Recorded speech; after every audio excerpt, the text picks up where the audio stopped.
Well, hello. Hello. I didn't see you all the way All over right. there. All right. So I actually heard that originally you weren't an environmental documentary maker, but your No. family had land that was sought after by these fracking companies. Yeah. And so I kind of want to start a little bit before that, Sure. and know more about what you did as a creative before or prior to documentary making. Well, I've always been a musician, and since I was a little kid, playing guitar, banjo, and drums.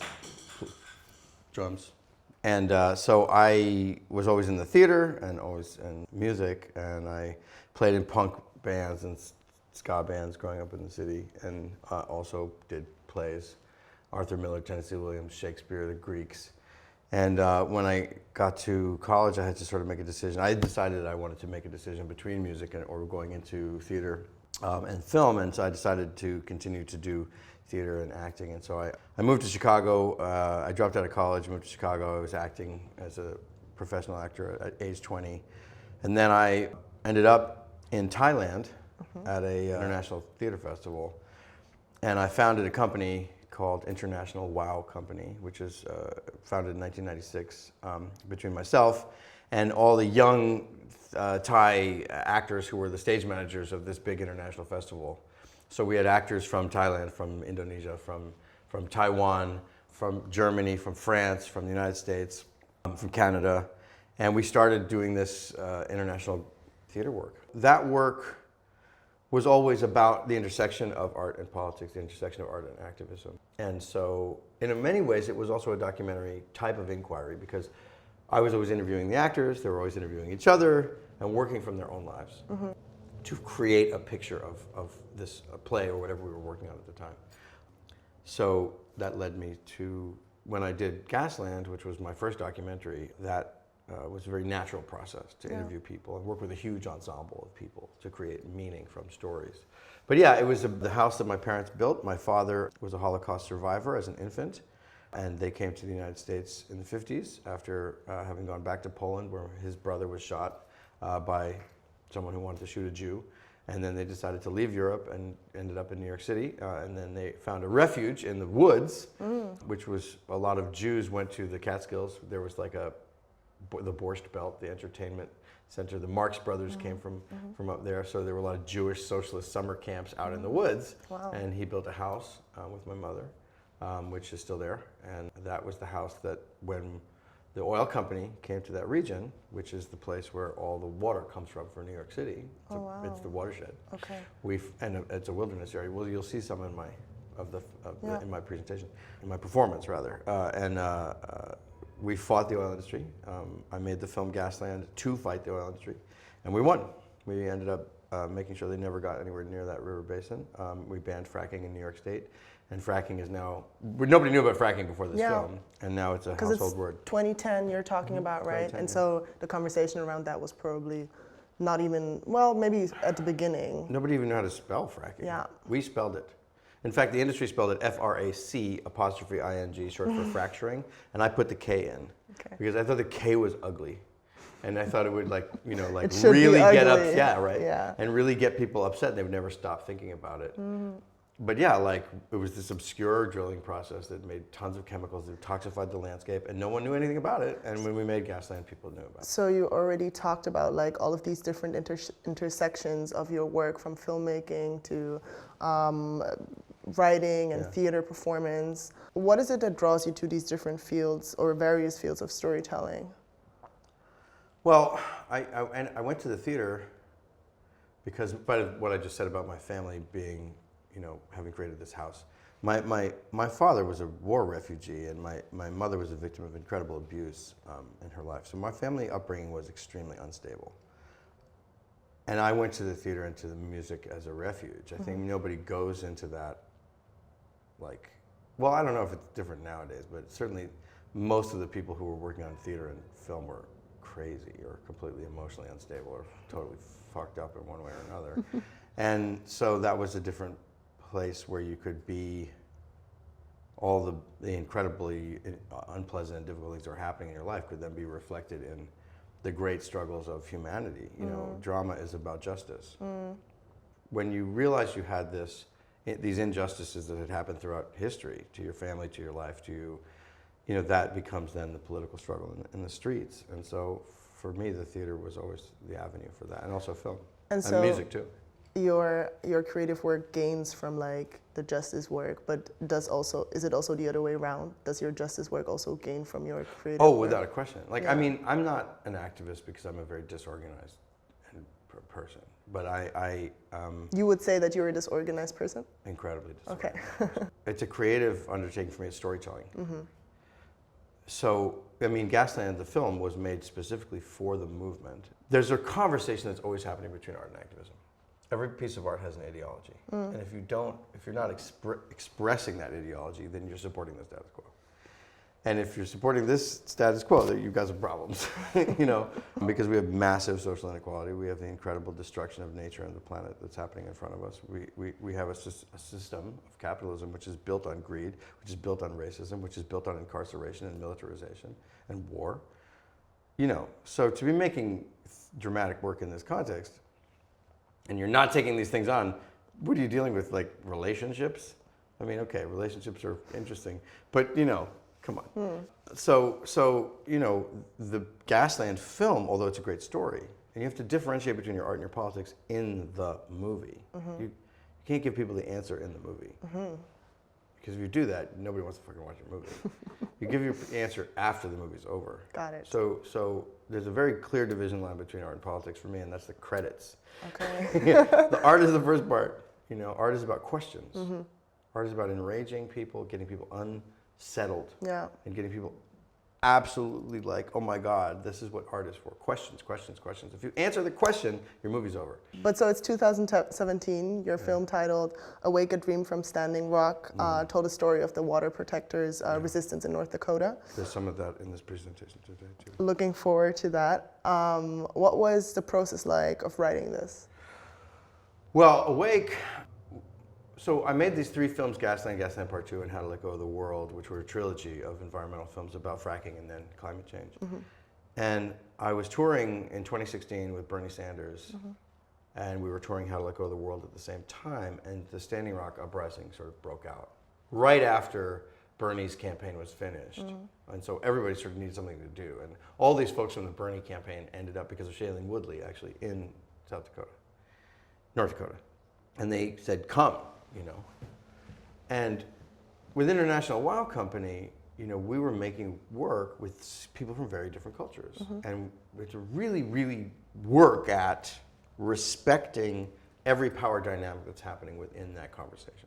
Because it's so easy for one culture to dominate another culture. Yeah. So easy for the Americans to impose their rules, their sense of time on the Thai people. So, and I did a lot of these collaborations in Japan, where the Japanese would be the lead, and the Indonesians would be crazy they can't stand, you know. So for Awake, it was really important to me that it was not going to be my movie. I wasn't going to be in the movie like I was in the other movies. That this was going to be a collaboration project, and we thought of it as an emergency film to try to get the film out before the fucking pipeline went through, which was a race. So I thought the fastest way to do this, and also the most equitable way to do this, is to make this a collaboration. So I had been on the ground at Standing Rock with my camera, and people knew me. They knew my films, especially in the environmental world. So we're all like dodging fucking rubber bullets that are going by. My colleague, Aaron Schroeder, was shot in the back with a rubber bullet, standing right next to me, and it happens in the movie. Oh my days. And people were getting fucked up. They were losing eye, or one woman lost her arm, a concussion grenade blew up. It was serious shit. Yeah. So we're down there, and it feels like a war zone, and it is a war zone. It's 500 years of colonialism playing itself out right in front of you. And I met people.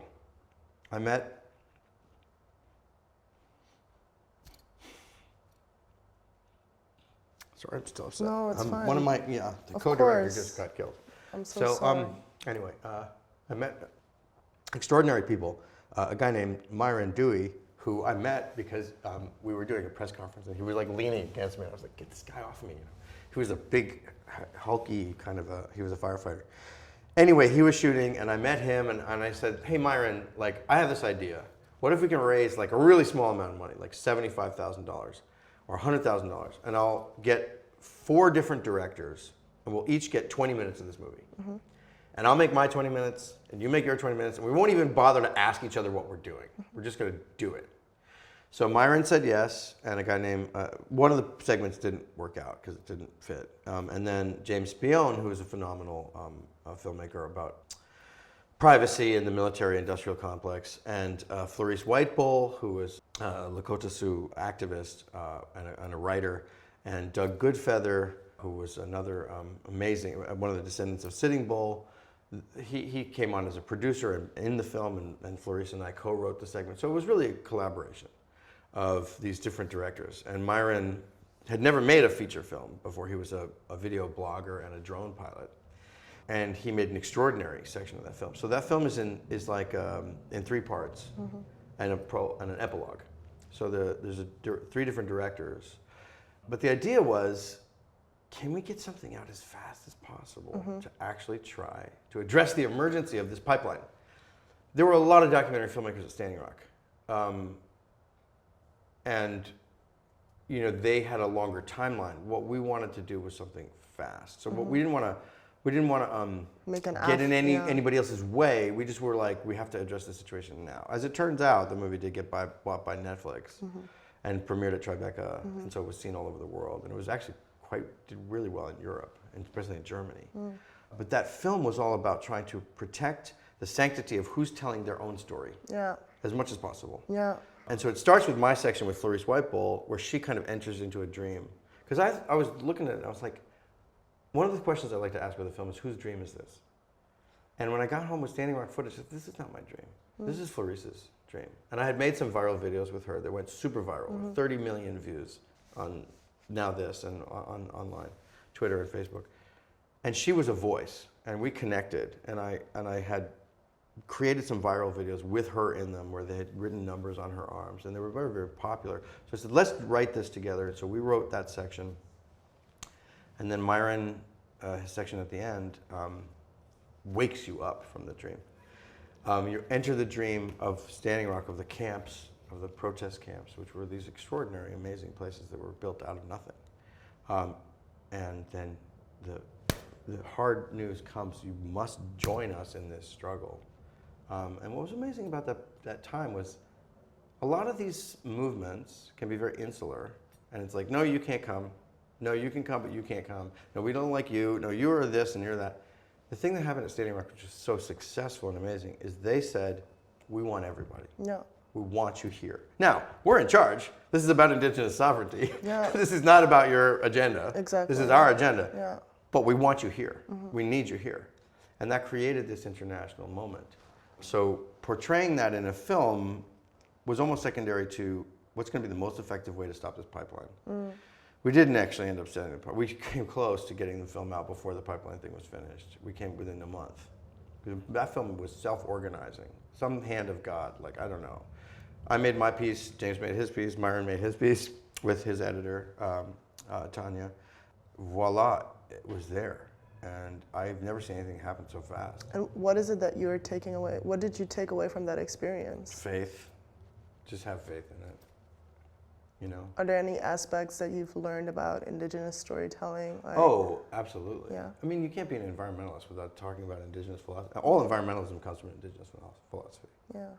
So in 2011, I was adopted by the Blood Tribe in southern Alberta. And they gave me a name and all these amazing honors because they were fighting fracking in their reservation, and they wanted that conversation to happen. So they brought me there, and they put me through this insane, unbelievable ceremony, which at the time I was like, I do not deserve this. I still don't feel like I deserve it.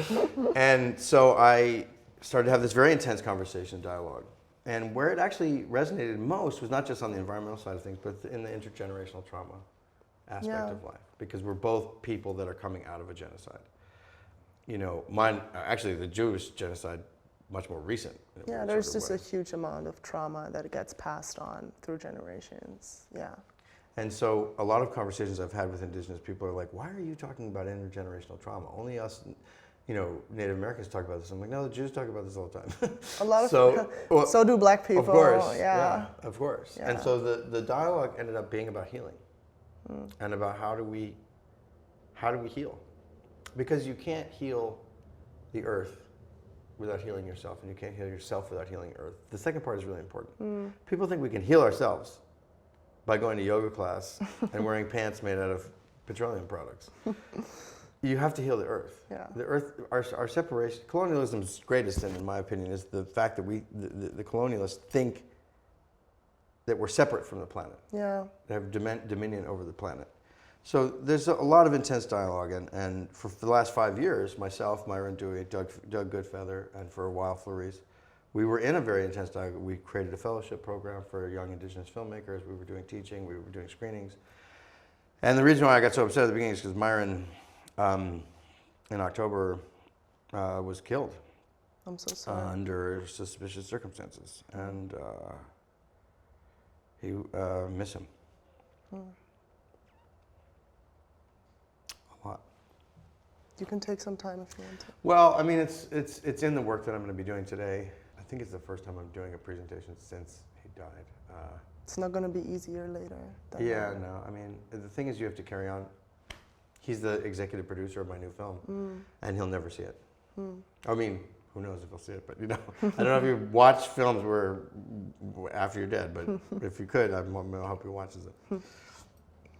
I really don't know how to move on from this. Oh, it's okay. You know what I mean? Well, no, it's an intense subject, and yeah. I think that I think the lessons are.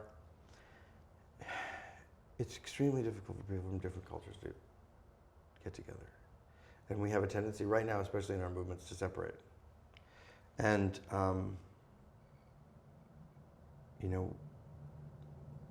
that it is crucially important that we have absolute mutual respect, but we also can't be divided. If we get divided, we fail. I just saw Ziggy Marley at Jazz Fest in New Orleans singing the songs of his father, which I'm sure wasn't the easiest thing to do, but he was great. And Bob Marley, we've got to unite. They are the forces of colonialism, the forces of genocide, the forces of white supremacy, the forces of this capitalist system that is so unequal to everyone, want us to be divided. And we have to find ways to not do that, to not give in to that. I also want to talk about another project of yours that you started in 2018 during the Trump presidency called The Truth Has Changed, a solo performance, book and film. Yeah. Can you tell us a bit more about it and how do you kind of start with this subject? Well, I finished this How to Let Go of the World for HBO, and it was very successful. And I went into the office there, and I said to Sheila Nevins, the guru of all documentary of all time, the matriarch of modern documentary at HBO, who was my mentor, I said, I kind of want to make a movie about being alone in the woods with the nature. And she was like, no. And I was like, it's okay, Sheila, we'll catch up down the line, that's fine. She wouldn't let me out of the office for 3 hours. And I was like, and she goes, you're going to make a one-man show, and we're going to perform that at the Public Theater, and we're going to put it on HBO. Okay. And I was like, she knew I was from the theater. She was from the theater. I said, you mean like Spalding Gray, like my hero? I'm like, you're on. I take the assignment. So I took a year and I wrote this, and I made it The Truth Has Changed because for the untold story behind Gasland, Gasland 2, and How to Let Go was the incredible smear campaign that came and propaganda that the oil industry waged against me and my family and my friends and the whole movement. Death threats. One of the houses was burned down to the ground in an arson attack. People coming to the screenings with guns, people flashing guns, people with motorcycles revving around the theater so you couldn't hear the movie. I mean, the constant threat of, we're coming after you. And they did that on purpose.